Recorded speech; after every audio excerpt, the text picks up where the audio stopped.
Cristo es el todo. Cristo es el todo. Colosenses 3:11. Las palabras de nuestro texto son pocas, breves y se dicen pronto, pero contienen grandes verdades.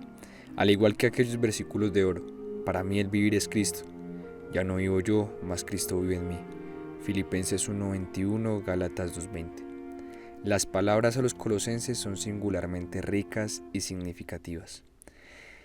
Estas 4 palabras son la esencia y la sustancia del cristianismo. Si nuestro corazón realmente puede estar de acuerdo con ellas, le hará bien a nuestra alma. Si no, seguramente todavía tenemos mucho que aprender. Voy a tratar de establecer en qué sentido Cristo es el todo, y les pido que a medida que vayan leyendo juzguen con sinceridad si acaso están seguros de que no pueden naufragar en el juicio final. A propósito, termino este libro con un comentario sobre este notable texto. Cristo es la fuente principal, tanto del cristianismo doctrinal como del práctico. Un conocimiento adecuado de Cristo es esencial para entender correctamente las doctrinas de la santificación y la justificación. El que comienza el camino de la santidad no hará ningún progreso a menos que le dé a Cristo el lugar que le corresponde. Empecé este libro con una afirmación clara acerca del pecado. Quiero terminarlo con una declaración igualmente clara acerca de la persona de Cristo. Cristo es el todo respecto al hombre. Antes de cualquier otra cosa, entendamos que Cristo es el todo en todos los consejos de Dios respecto al hombre. Hubo un tiempo cuando esta tierra no existía. Sólidas como se ven las montañas, sin límites como aparenta ser el mar, altas como se ven las estrellas en el cielo. Nada de eso existía. Y el hombre, con todos los altos conceptos que ahora tiene de sí mismo, era una criatura desconocida. ¿Y dónde estaba Cristo entonces? Las Escrituras nos ayudan a contestar esa pregunta. El Verbo era con Dios y era igual a Dios. Juan 1:1, Filipenses 2:6. Cristo ya era en aquel entonces el Hijo amado del Padre. Padre, glorifícame tú al lado tuyo con aquella gloria que tuve contigo antes que el mundo fuese. Juan 17:5. Me has amado desde antes de la fundación del mundo. Juan 17:24. Eternamente tuve el principado, desde el principio antes de la tierra. Proverbios 8:23. Incluso ya Él era el Salvador, destinado desde antes de la fundación del mundo. Primera de Pedro 1:20. Y los creyentes fueron escogidos en Él antes de la fundación del mundo.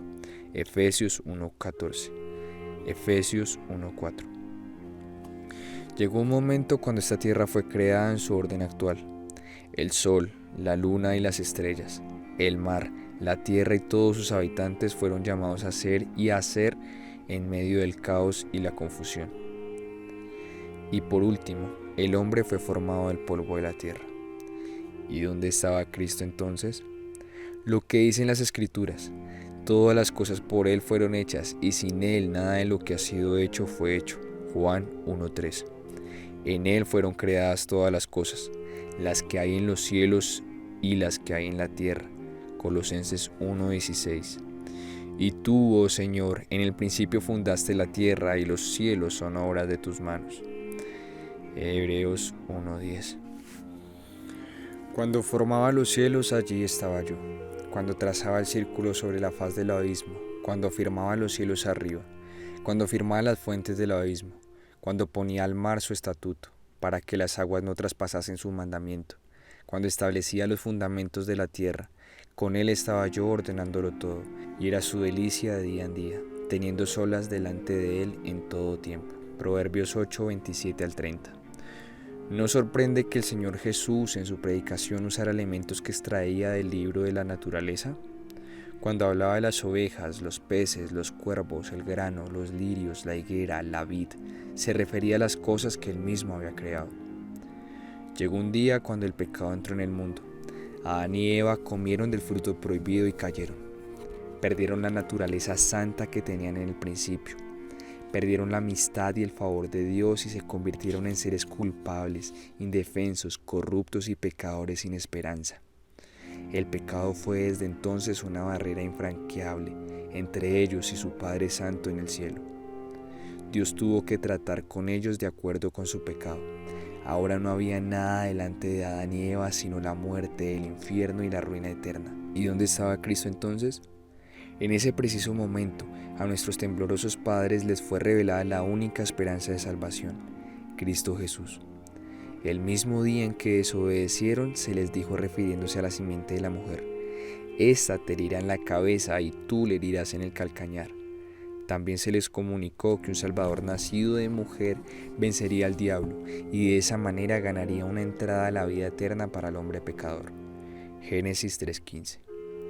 Cristo fue presentado como la verdadera luz del mundo en el mismo día de la caída del hombre, y a partir de ese día nunca se ha dado a conocer otro nombre por el cual las almas puedan ser salvas más que el nombre de Jesús. Hechos 4:12. Por él, todas las almas salvadas han entrado en el cielo, desde Adán en adelante, y sin él nadie puede escapar de las garras del infierno. Llegó un momento cuando el mundo estaba sumido y hundido en una profunda ignorancia de Dios. Después de 4000 años, parece que las naciones de la tierra se han olvidado completamente del Dios que las creó. El imperio egipcio, el asirio, el persa, el griego y el romano no hicieron más que extender la superstición y la idolatría.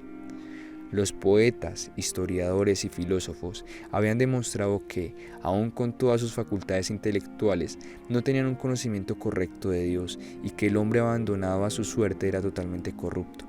El mundo no conoció a Dios mediante la sabiduría, 1 Corintios 1:21. Excepto por unos cuantos judíos despreciados en un rincón de la tierra, el mundo entero estaba muerto en la ignorancia y sumido en el pecado. ¿Y qué hizo Cristo entonces?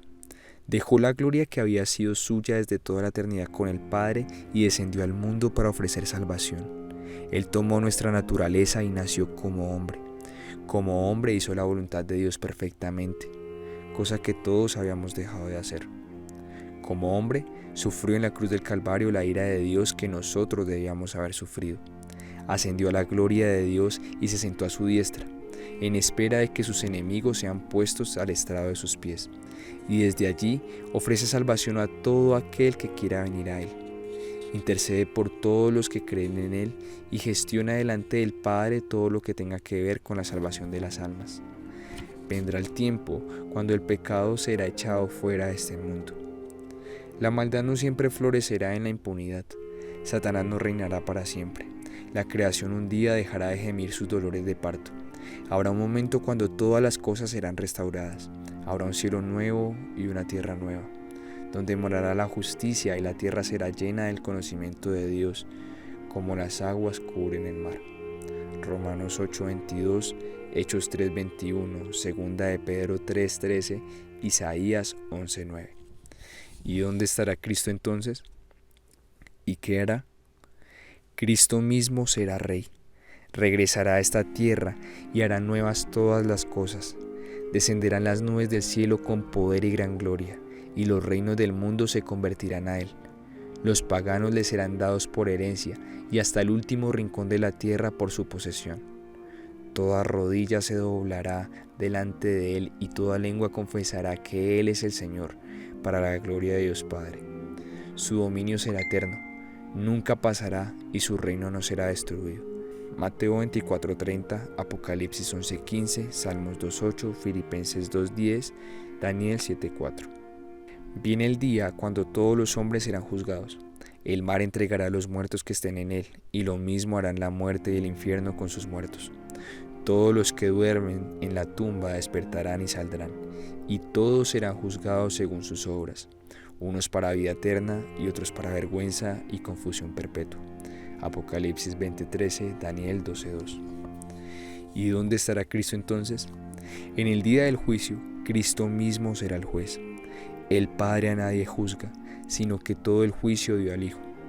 Cuando el Hijo del Hombre venga en su gloria, y todos los santos ángeles con él, entonces se sentará en su trono de gloria, y serán reunidas delante de él todas las naciones, y apartará los unos de los otros, como aparta el pastor a las ovejas de los cabritos.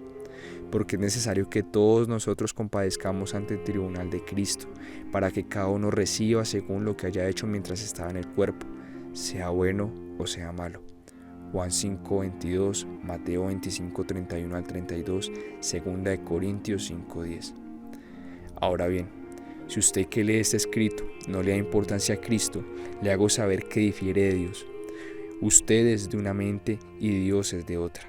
¿Usted cree que es suficiente dar a Cristo un poco de honor, un poco de reverencia, un poco de respeto? Está equivocado, porque en todo el consejo eterno de Dios Padre, en la creación, en la redención, en la restitución y en el juicio, Cristo es el todo. Consideremos estas cosas. Obviamente fueron escritas para recordarnos que el que no honra al Hijo, no honra al Padre que le envió. Juan 5:23. Cristo es el todo en la Biblia. En segundo lugar, entendamos que Cristo es el todo en los libros inspirados que componen la Biblia. Encontramos a Cristo en todas partes de ambos testamentos. Al principio lo vemos sutil e indistintamente. En el medio lo encontramos más clara y llanamente, y lo vemos total y completamente al final. Cristo es el todo en toda la Biblia de una manera real y sustancial. El sacrificio y muerte de Cristo por los pecadores, el reino de Cristo y su futura gloria son la luz que tenemos que buscar en cualquier libro de las Escrituras que leamos. La cruz de Cristo y su corona son la clave a la que debemos aferrarnos si hemos de encontrar nuestro camino cuando enfrentamos alguna dificultad en nuestra lectura bíblica. Cristo es la única llave que abrirá muchos de los lugares aparentemente oscuros de la palabra. Algunos se quejan de que no entienden la Biblia y la razón es muy simple, no utilizan la clave. Para esas personas, la Biblia es como los jeroglíficos en Egipto.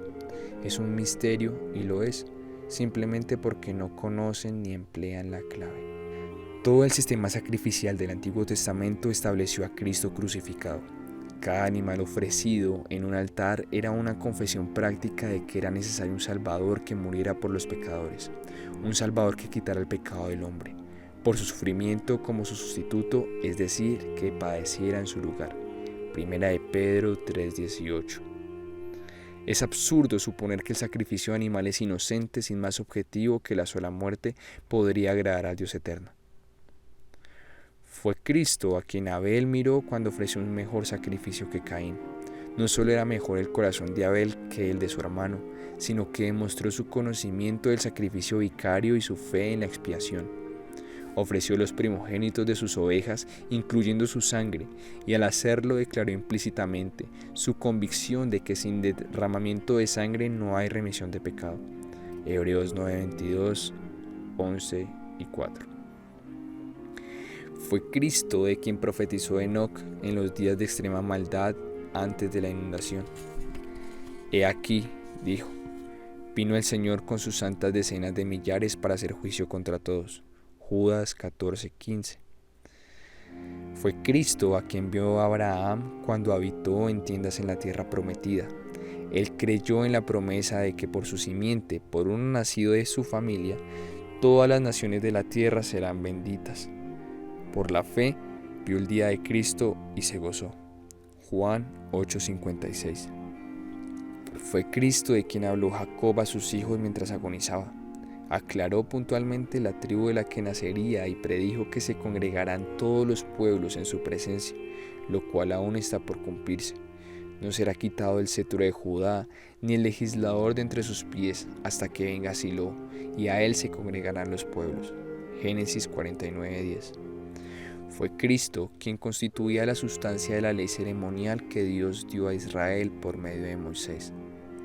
El sacrificio de la mañana y de la tarde, el derramamiento continuo de sangre, el altar, el propiciatorio, el sumo sacerdote, la Pascua, el día de la expiación y el chivo expiatorio eran imágenes, tipos y emblemas de Cristo y su obra. Dios tuvo compasión de la debilidad de su pueblo. Él les enseñó a Cristo, paso a paso, línea por línea y por medios símiles. Tal como enseñamos a los niños pequeños, fue en este sentido especialmente que la ley ha sido nuestro ayo para guiar a los judíos a Cristo.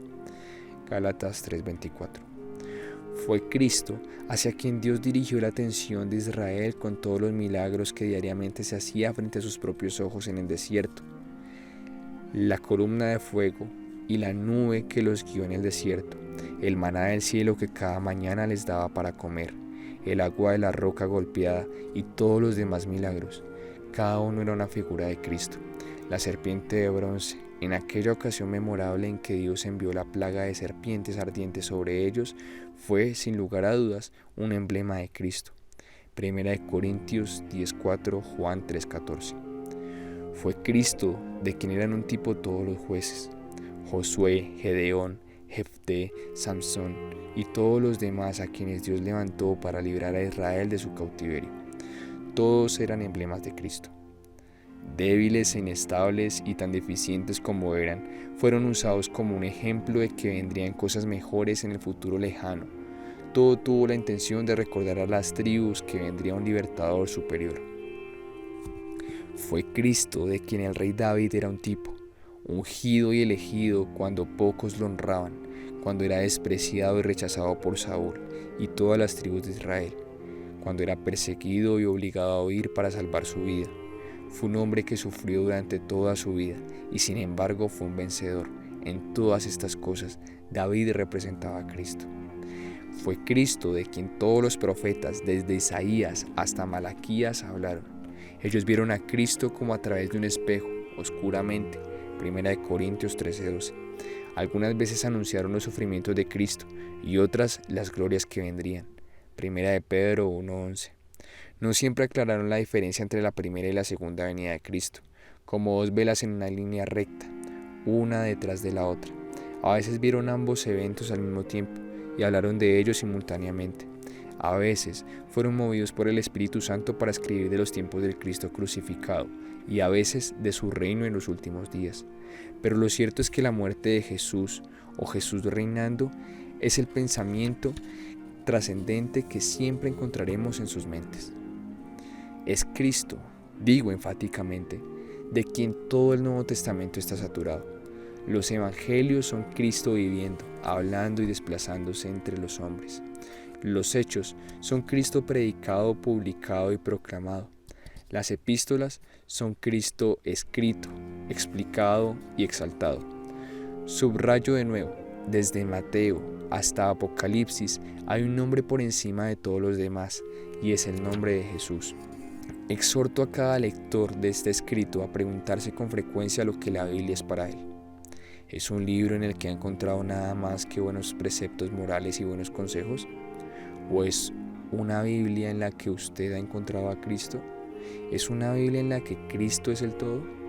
Si no, se lo digo claramente, hasta ahora usted ha usado su Biblia con un propósito muy limitado. Es como un hombre que estudia el sistema solar y deja de lado un análisis de lo que es el Sol, que al final de cuentas es el centro de todo. De extrañar si su Biblia le resulta aburrida.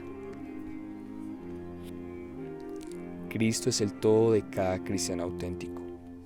En tercer lugar, entendamos que Cristo es el todo de cada cristiano auténtico en la tierra. Al decir esto, tengo que asegurarme que no me malinterpreten. Todo ser humano tiene la absoluta necesidad de la elección de Dios el Padre y la santificación de Dios el Espíritu, a fin de que se efectúe la redención de todos los que han de ser salvos. Sostengo que hay una perfecta armonía e idéntica tonalidad en la acción de las tres personas de la Trinidad en llevar al hombre a la gloria. Afirmo también que los tres cooperan y obran conjuntamente en liberar al hombre del pecado y del infierno, tal como es el Padre, es el Hijo y el Espíritu Santo. El Padre es misericordioso, el Hijo es misericordioso, el Espíritu Santo es misericordioso. Los mismos tres que dijeron al principio, hagamos, también han dicho, redimamos y salvemos al hombre. Sostengo que todo el que llega a los cielos tiene que atribuir toda la gloria de su salvación al Padre, al Hijo y al Espíritu Santo. Tres personas en un solo Dios. Pero al mismo tiempo veo una prueba clara en las Escrituras, que es el sentir de la Santísima Trinidad, que Cristo se ha exaltado prominente y distintivamente en lo que a la salvación de las almas se refiere. Cristo es presentado como el Verbo, mediante el cual Dios da a conocer su amor a los pecadores. La encarnación y la muerte expiatoria de Cristo en la cruz conforman la gran piedra angular sobre la cual se apoya todo el plan de salvación. Cristo es el camino y la puerta, medios por los cuales se tiene acceso a Dios. Cristo es la raíz en la que todos los pecadores elegidos deben ser injertados. Cristo es el único lugar de encuentro entre Dios y el hombre, entre el cielo y la tierra, entre la Santa Trinidad y los pobres pecadores hijos de Adán. Es Cristo a quien Dios el Padre ha señalado y asignado para que dé vida a un mundo muerto. Juan 6:27. Es Cristo a quien el Padre le ha dado un pueblo para que lo lleve a la gloria. Es Cristo de quien el Espíritu da testimonio y a quien el Espíritu mismo guía a las almas para recibir perdón y paz. En definitiva, le agradó al Padre que en él habitase toda plenitud. Colosenses 1:19. Lo que el sol es en el vasto firmamento, Cristo es en el cristianismo auténtico. Digo estas cosas a manera de explicación. Quiero que mis lectores entiendan claramente lo que digo. Cristo es el todo. Con esto no pretendo echar por la borda la obra del Padre y del Espíritu Santo. Permítame en cambio mostrarles lo que quiero decir. Cristo es el todo en la justificación del pecador delante de Dios. Solamente a través de Él podemos tener paz con un Dios santo. Solamente por Él podemos ser admitidos en la presencia del Altísimo y permanecer allí sin ningún temor. Tenemos seguridad y acceso con confianza por medio de la fe en Él. En Cristo y solamente en Él, Dios justifica al impío. Efesios 3:12, Romanos 3:26. ¿Bajo qué circunstancias puede un mortal presentarse delante de Dios? ¿Qué podemos argumentar en favor de la absolución delante de ese ser glorioso en cuyos ojos los mismos cielos no están limpios? ¿Podemos alegar que hemos cumplido con nuestro deber con Dios? ¿Diríamos que hemos cumplido con nuestro deber con nuestro prójimo? ¿Podríamos presentar nuestras oraciones, nuestra regularidad, nuestra moralidad y los cambios de conducta que hemos logrado? ¿Sería un buen argumento decir que asistimos fielmente a la iglesia? ¿Nos atreveríamos a pedir ser aceptados por alguno de estos méritos? ¿Cuál de estas cosas podría soportar el escrutinio de los ojos de Dios? ¿Cuál de todas estas cosas nos pueden justificar realmente? ¿Cuál de ellas nos garantiza que después del juicio llegaremos a la gloria? Ninguna. Tome cualquier mandamiento del Decálogo y examínese tomando como base ese mandamiento. Seguramente encontrará que lo ha quebrantado con frecuencia. No podemos presentar a Dios ni una cosa entre mil. Escoja a alguno, a cualquiera, y analice un poco sus caminos. Sin duda su veredicto será que no somos nada, sino simples pecadores. Todos somos culpables, todos merecemos el infierno y todos debemos morir. ¿Con qué podemos presentarnos ante Dios? Debemos presentarnos ante Dios en el nombre de Jesús, sin ningún otro fundamento, sin esgrimir ningún otro argumento que este. Cristo murió en la cruz por los impíos y confío en Él. Cristo murió por mí y yo creo en Él. La prenda de nuestro hermano mayor, la justicia de Cristo, es el único traje que puede cubrirnos y hacernos aptos para estar en la luz del cielo sin avergonzarnos. El nombre de Jesús es el único nombre con el que tendremos la entrada directa a la gloria eterna. Si llegamos a la puerta y presentamos nuestros propios nombres, estamos perdidos, no seremos admitidos, vamos a llamar en vano. Pero si llamamos en el nombre de Jesús, Él es el pasaporte y la contraseña para poder entrar y vivir allí eternamente. La señal de la sangre de Cristo es el único distintivo que puede salvarnos de la destrucción. Cuando los ángeles del cielo estén separando las ovejas de los cabritos en el día final, si no estamos marcados con la sangre de la expiación, más nos vale nunca haber nacido. Oh, no olvidemos nunca que Cristo debe ser el todo de esa alma que quiere ser justificada. Debemos contentarnos con ir al cielo como mendigos salvados por gracia, simplemente como creyentes en Jesús. De otra manera nunca seremos salvos. ¿Hay entre mis lectores alguna alma mundana e irreflexiva? ¿Habrá quien piense que para alcanzar el cielo podrá decir en su lecho de muerte: Señor, ten misericordia de mí, sin antes haber conocido a Cristo? Amigo, usted mismo está sembrando la semilla de su sufrimiento, y a menos que se arrepienta despertará la perdición eterna. ¿Hay alguna alma orgullosa y soberbia entre mis lectores? ¿Hay alguien pensando que por sus propios méritos y esfuerzo puede llegar a ser apto para el cielo y lo suficientemente bueno como para pasar el examen de sus acciones personales? Amigo, usted está construyendo una torre de Babel y nunca llegará al cielo si se mantiene en su estado actual. ¿Hay entre mis lectores quien sienta una carga en su corazón respecto a su alma? ¿Hay alguien que quiera salvarse y se siente un vil pecador? Le invito pues, ven a Cristo y Él te salvará. Ven a Cristo y echa la carga de tu alma sobre Él. No temas, cree solamente. ¿Tiene temor de la ira venidera? Cristo puede librarlo de ella. ¿Siente sobre usted la maldición por haber quebrantado la ley? Cristo puede redimirle la maldición de la ley. ¿Se siente alejado de Dios? Cristo sufrió en la cruz para lograr acercarlo a Dios. ¿Se siente impuro? La sangre de Cristo puede limpiarle de todo pecado. ¿Se siente imperfecto? Usted estará completo en Cristo. ¿Se siente como si no fuera nada? Cristo es el todo para su alma. Nunca ningún santo alcanzó el cielo con cualquier argumento, sino diciendo: he lavado y emblanquecido mis ropas en la sangre del Cordero. Apocalipsis 7:14. Pero repito, Cristo no solo es el todo en la justificación de un verdadero cristiano, sino también en su santificación. Espero que no haya nadie que me malinterprete. No quiero ni por un momento restarle importancia a la obra del Espíritu Santo. Pero sí digo que nunca ningún hombre será santo hasta que venga a los pies de Cristo y se una a Él. Hasta entonces, sus obras son obras muertas, carece totalmente de santidad. Lo primero que tiene que asegurarse es estar unido a Cristo y luego ser santo. El propio Jesús dice: porque separados de mí, nada podéis hacer. Juan 15:5. Ninguno puede crecer en santidad a menos que permanezca unido a Cristo. Cristo es la raíz de la que todo creyente debe recibir su fuerza para seguir adelante. El Espíritu es su regalo especial, regalo que fue comprado para su pueblo. Un creyente no solo debe haber recibido al Señor Jesucristo, sino andar en Él, siendo arraigado y edificado en Él. Colosenses 2, 6-7. ¿Anhela ser santo? Entonces tiene que alimentarse diariamente de Cristo, que es el maná del cielo. Recuerde el maná que comió Israel en el desierto. ¿Quiere ser santo? Entonces Cristo es la roca de la que usted debe beber diariamente el agua viva. ¿Busca ser santo? Entonces usted debe estar buscando siempre a Jesús.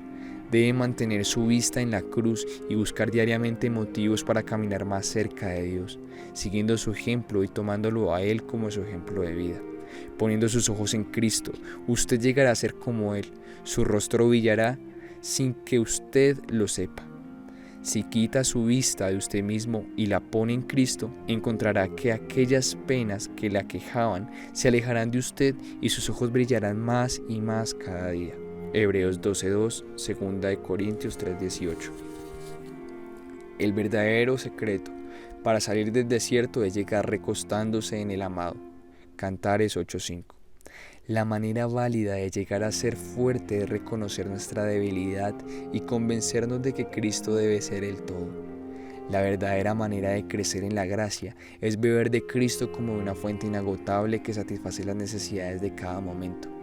Debemos emplearlo como la viuda del profeta usaba el aceite, no solo para pagar nuestras deudas, sino para seguir viviendo después de haberlas pagado. Segunda de Reyes 4:7. Debemos esforzarnos por ser capaces de decir: lo que ahora vivo en la carne lo vivo en la fe del Hijo de Dios, el cual me amó y se entregó a sí mismo por mí. Gálatas 2:20. Siento lástima por aquellos que pretenden ser santos sin Cristo. Sus esfuerzos son vanos. Es como poner su dinero en una bolsa con agujeros o como vaciar agua en un colador.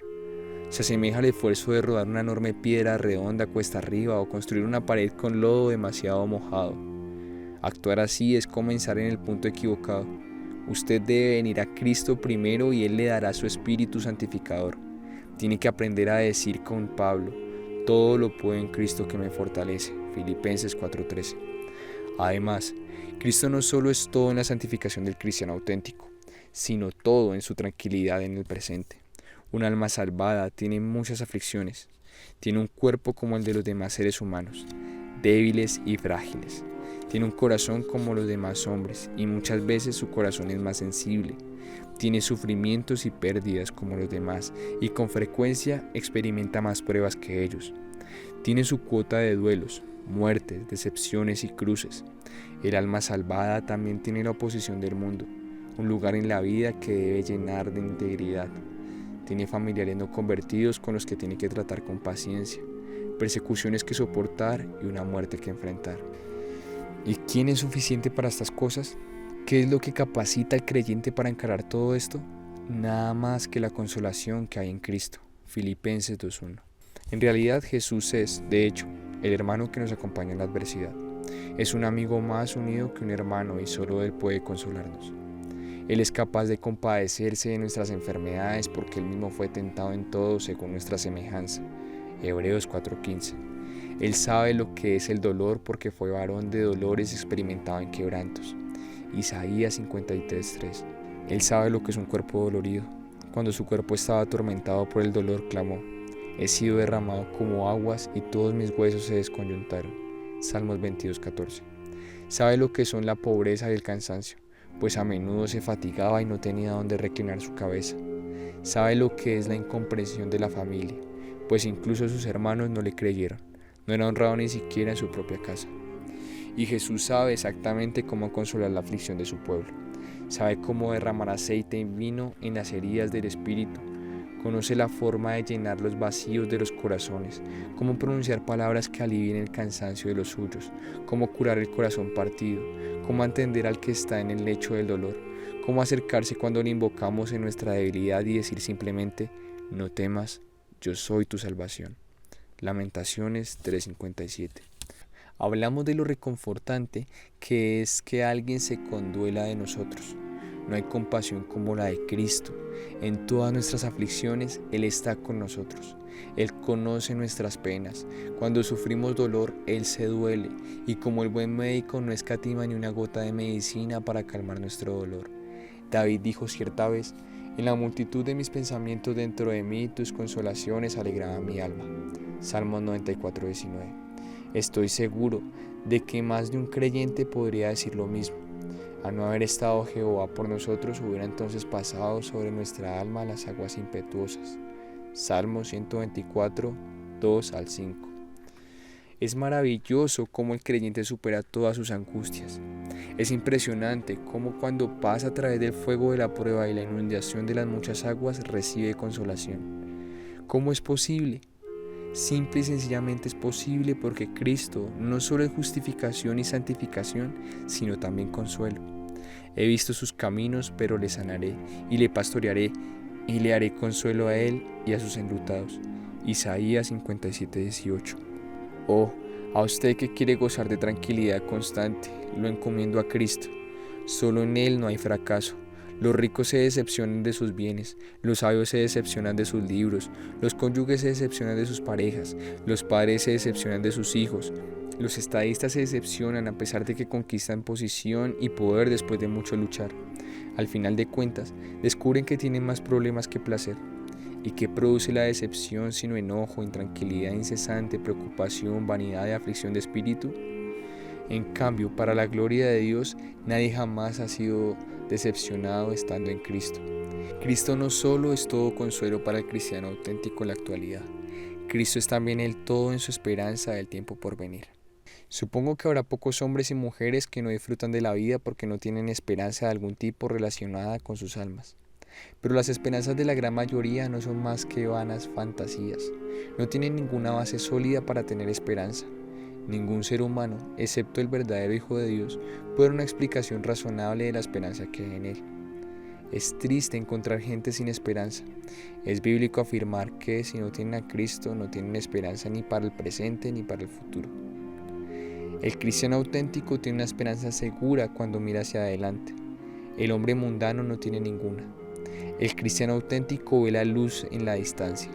El hombre mundano no ve nada más que oscuridad. ¿Y cuál es la esperanza del cristiano auténtico? Es precisamente esta, que Jesucristo viene otra vez, viene triunfante, victorioso sobre el pecado, viene con todo su pueblo y una vez aquí enjuagará toda lágrima de los ojos de los suyos. Viene para levantar a sus santos de entre los muertos, viene para reunir a toda su familia a fin de que estén para siempre con Él. Esa es una esperanza segura. ¿En qué radica la paciencia del creyente? En que contempla la venida del Señor. Por eso puede soportar dificultades difíciles sin murmurar. Sabe que el tiempo es corto, espera en silencio la venida del Rey. ¿Por qué enfrenta todas las cosas con calma? Porque espera el pronto regreso de su Señor. Su tesoro está en el cielo. Sus bendiciones más ricas están por venir. El mundo no es su hogar, sino una simple posada. Y estar en una posada no es estar en casa. Sabe que el que ha de venir vendrá y no tardará. Cristo viene y eso es suficiente. Hebreos 10:37. Esta es, de hecho, una esperanza bienaventurada. Tito 2:13. Ahora es el tiempo de aprendizaje. Luego disfrutaremos de la fiesta eterna. Ahora es tiempo de sortear las olas de un mundo problemático. Luego llegaremos a puerto seguro. Ahora es la dispersión. Entonces será el reencuentro. Ahora es el tiempo de la siembra. Luego la cosecha. Ahora es el momento de trabajar. Después el de recibir el pago. Ahora es la cruz. Luego la corona. La gente habla de sus expectativas y esperanzas en este mundo, pero ninguno tiene expectativas tan sólidas como las del alma salvada. Este puede decir: alma mía, en Dios solamente reposa, porque Él es mi esperanza. Salmo 62:5. En todo cristianismo verdadero, Cristo es el todo. Todo en la justificación, todo en la paz, todo en la esperanza. Bienaventurado es el hijo de una madre que sabe estas verdades acerca de Cristo, y mucho más bienaventurado es si él mismo también lo siente. Oh, que los hombres pudieran probar a sí mismos y comprobar que saben de todo esto por el bien de sus propias almas. Cristo será todo en el cielo. Añadiré una cosa más y con esto habré terminado. Reflexionemos para entender bien que Cristo será el todo en el cielo. No me detendré mucho en este punto. Aun si tuviera espacio, no tendría la capacidad de hacerlo. Es imposible describir lo invisible y un mundo desconocido. Lo que sí puedo afirmar es que todos los hombres y mujeres que alcanzan el cielo encontrarán que incluso allí Cristo es el todo. Tal como lo era el altar en el templo de Salomón, el Cristo crucificado será el objeto más grandioso en el cielo. Aquel altar era lo primero que atraía la vista de todo al entrar por las puertas del templo. Era un gran altar de bronce, de 20 codos de largo y 20 codos de ancho. Segundo libro de Crónicas 4:1. De la misma manera, Jesús atraerá a la vista de todos los que entran en la gloria. En medio del trono y rodeado de ángeles y santos estará el Cordero como inmolado, y el Cordero será su lumbrera. Apocalipsis 5:6, 21 y 23. La alabanza al Señor Jesús será la canción eterna de todos los moradores del cielo. En medio del trono y rodeado de ángeles y santos le adorarán exclamando a una voz: el Cordero que fue inmolado es digno. Al que está sentado en el trono y al Cordero sea la alabanza, la honra, la gloria y el poder por los siglos de los siglos. Apocalipsis 5:12, 13. El servicio al Señor Jesús será la ocupación eterna de todos los moradores del cielo. Les sirven día y noche en su templo. Apocalipsis 7:15. Qué satisfacción da pensar que por fin podremos servir al Cordero sin distracciones y trabajar para Él sin cansancio. La presencia de Cristo mismo será de un gozo perpetuo para los moradores del cielo. Veremos su rostro y escucharemos su voz. Hablaremos con Él como se hablan los amigos. Apocalipsis 22:4.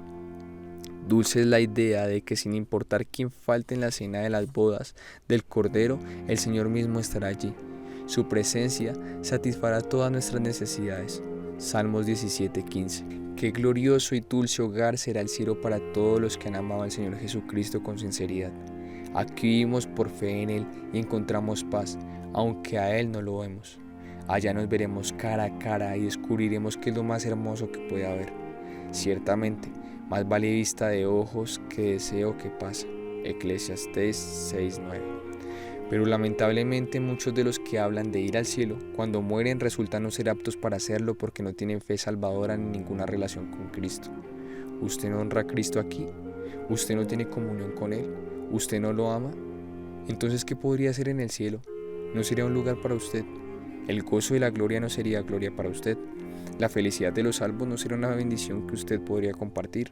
El servicio que los santos brindan a Cristo le sería tedioso y una carga para su corazón.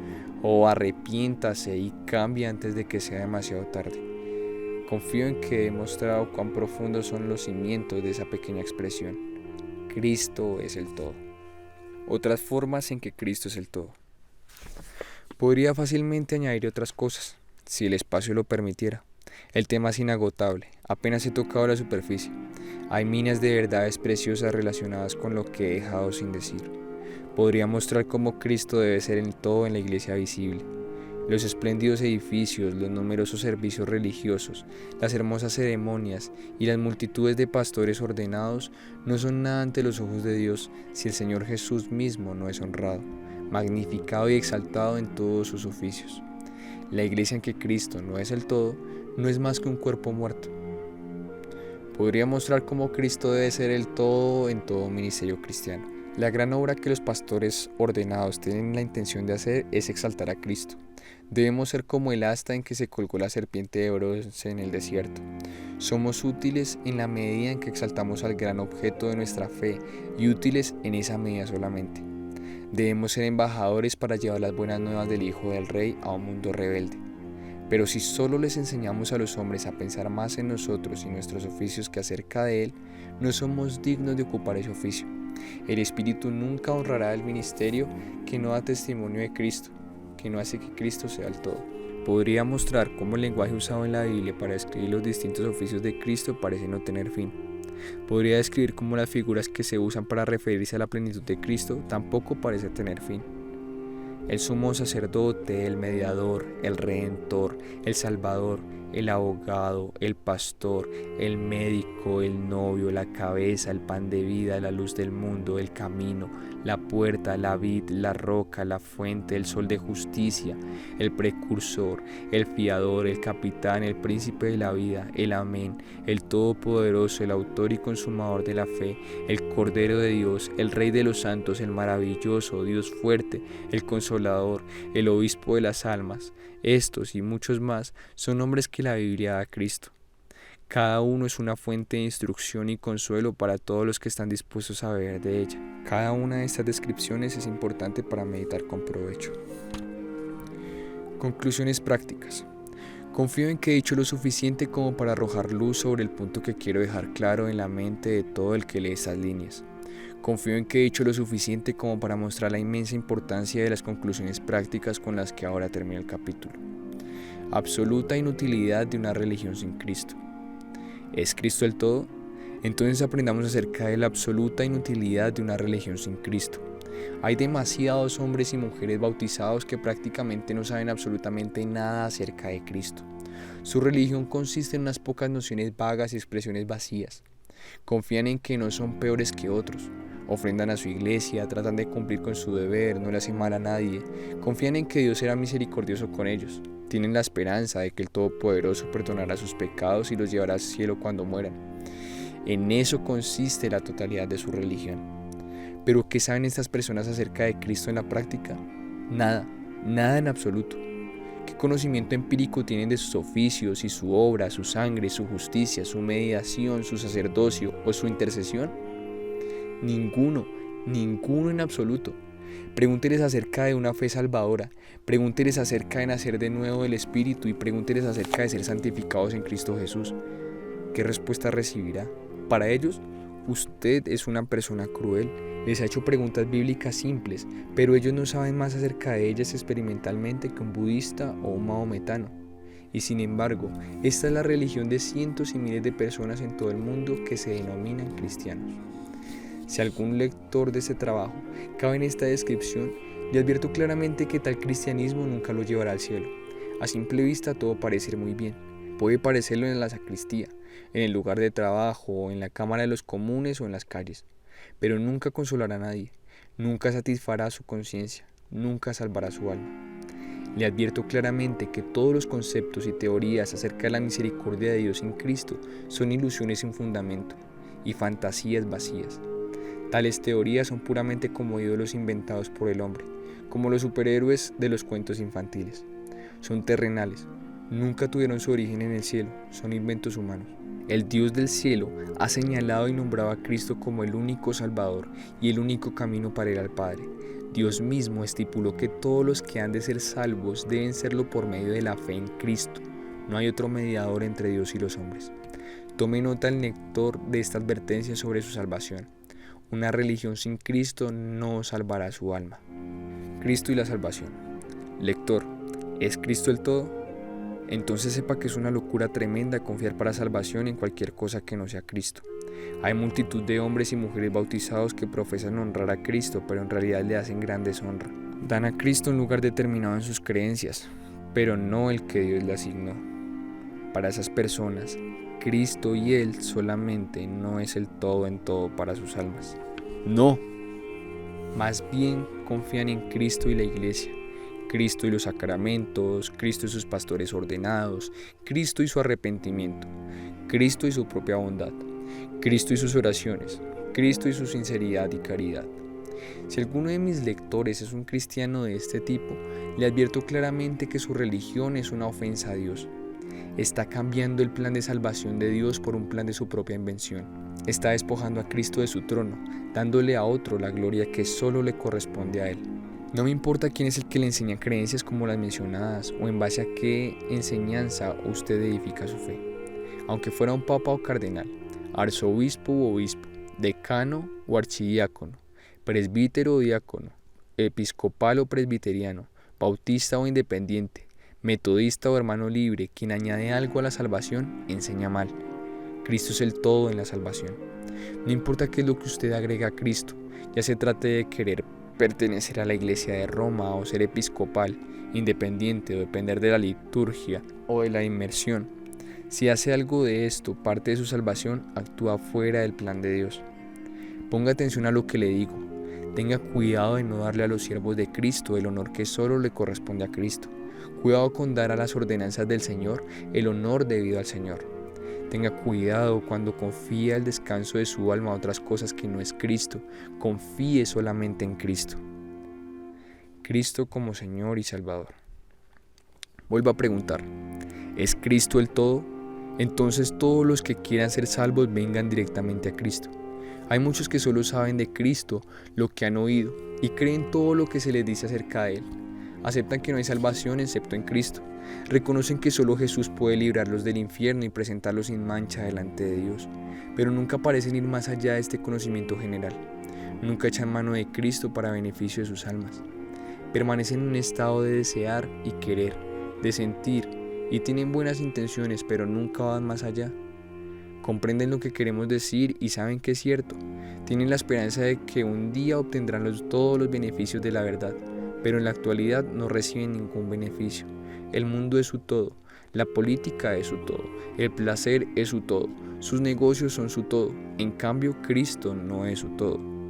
Si alguno de mis lectores se identifica con este tipo de personas, le advierto claramente que su alma está en mal estado. Usted está yendo derecho al infierno, en su condición actual como Judas Iscariote, Acab o Caín. Créame, tiene que haber fe verdadera en Cristo para salvación, o de lo contrario, Cristo murió en vano. No se trata de mirar el pan que alimenta al hombre hambriento, sino realmente de comerlo. No es contemplar el bote salvavidas, sino entrar en él. No basta con saber y creer que Cristo es un Salvador que puede salvar su alma, a menos que exista una relación auténtica entre usted y Él. Tiene que ser capaz de decir, Cristo es mi Salvador porque he acudido a Él por fe y lo he aceptado como mi Salvador personal. Gran parte de la fe cristiana, dijo Lutero, consiste en la habilidad de utilizar pronombres posesivos. Si tomas de mí la palabra mí, tomas de mí a Dios. Presta atención al siguiente consejo y actúe en consecuencia.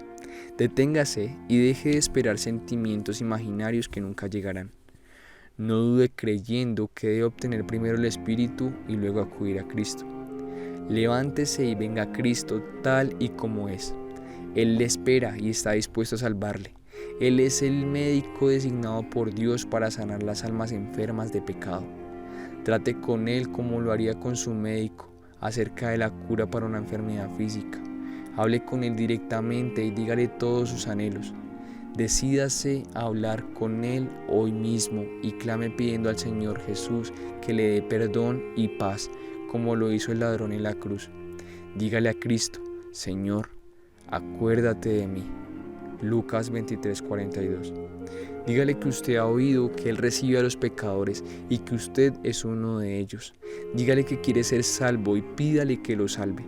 No descanse hasta que realmente haya probado que el Señor es benigno. Haga esto, y si usted actúa realmente en serio, encontrará tarde o temprano que Cristo es el todo.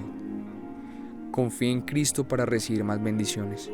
Vuelvo a preguntar, ¿es Cristo el todo? Entonces trate con Él creyendo realmente en Él, apoyándose y confiando en Él mucho más de lo que ha hecho hasta ahora. Desafortunadamente, hay muchos hijos de Dios que viven sin gozar de todos sus privilegios.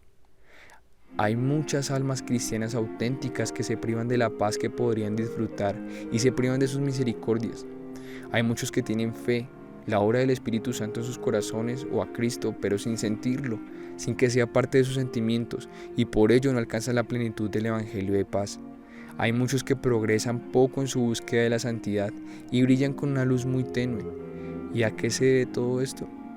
Simplemente a que de cada 20 personas, 19 no dejan que Cristo sea el todo en todo. Quiero hacer un llamado a cada creyente. Le ruego por su propio bien que se asegure de que Cristo sea realmente su todo en todo. Renuncie a todo lo que tiene, a sus propias ideas, sus prejuicios, su egoísmo y todos los demás estorbos para que Cristo sea el todo en todo. Ver Mateo 16:24, Lucas 14:33. ¿Tiene fe? Es una bendición inestimable. Bienaventurado el que está dispuesto y ansioso por confiar en Jesús, pero asegúrese de que su fe no ocupe el lugar de Cristo. No descanse en su propia fe, sino en Cristo. ¿Ha orado el Espíritu en su alma? Gracias a Dios por ello. Es una obra que jamás puede ser desechada, pero cuidado no sea que sin darse cuenta esté haciendo un Cristo de la obra del Espíritu Santo. No dependa de la obra del Espíritu para su salvación, sino de la obra de Cristo. ¿Tiene sentimientos interiores de fe y experiencias de gracia? Gracias a Dios por ello. Hay miles de personas que no tienen más sentimiento espiritual que un gato o un perro. Pero tenga cuidado, no sea que haga un Cristo de sus sentimientos y sensaciones. Estos no son cosas seguras porque dependen de nuestro estado de ánimo y nuestro entorno y nuestras circunstancias externas. Descanse solo en Cristo.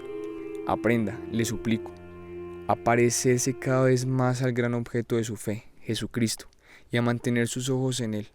Haciendo esto descubrirá que va creciendo en la fe y todas las demás gracias, aunque el crecimiento puede ser imperceptible en el momento.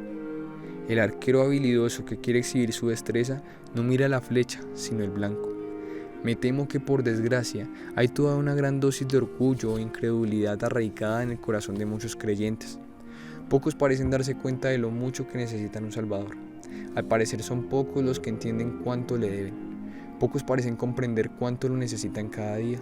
Pocos son los que saben lo sencilla que es la fe de un niño y por ende no pueden confiarle sus almas. Pocos parecen tener conciencia de cuánto les ama el Señor y lo dispuesto que está a ayudar a los pobres y a los débiles. Y pocos, consecuentemente, conocen la paz y la alegría, la fuerza y el poder para vivir la vida santa que se encuentra en Cristo. Lector, si su conciencia le dice que es culpable, cambie de rumbo. Cámbielo y aprenda a confiar más en Cristo. A los médicos les encanta ver a los pacientes que vienen a consultarlos. Su consultorio es para recibir a los enfermos y, si es posible, sanarlos de su enfermedad. Al abogado defensor le encanta desempeñar su vocación. El esposo es feliz cuando su esposa confía en él y reconoce su papel como cabeza del hogar. Se deleita en atenderla y promover su comodidad. A Cristo le encanta que su pueblo se apoye en él, que descanse en él, que recurra a Él y que permanezca en Él. Aprendamos y esforcémonos por vivir cada vez más unidos a Cristo. Vivamos en Cristo, vivamos a Cristo, vivamos con Cristo, vivamos para Cristo. Solo así demostraremos que tenemos plena conciencia de que Cristo es el todo. Al hacerlo sentiremos una gran paz y alcanzaremos más de esa santidad sin la cual nadie verá al Señor. Hebreos 12:14.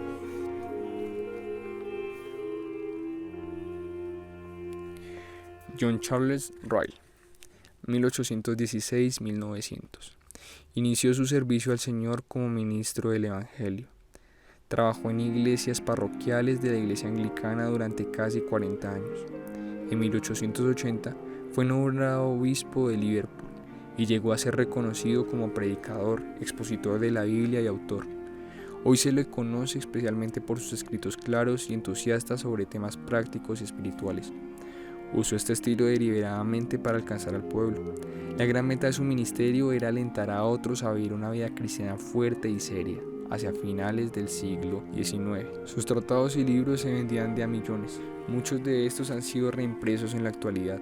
El sucesor de Ryle como obispo de Liverpool comentó cierta vez que las palabras de un hombre así adquieren nueva fuerza al ser leídas. Ryle vivió cerca de Dios y Dios vive a través de él. Esto es un material de Chapel Library.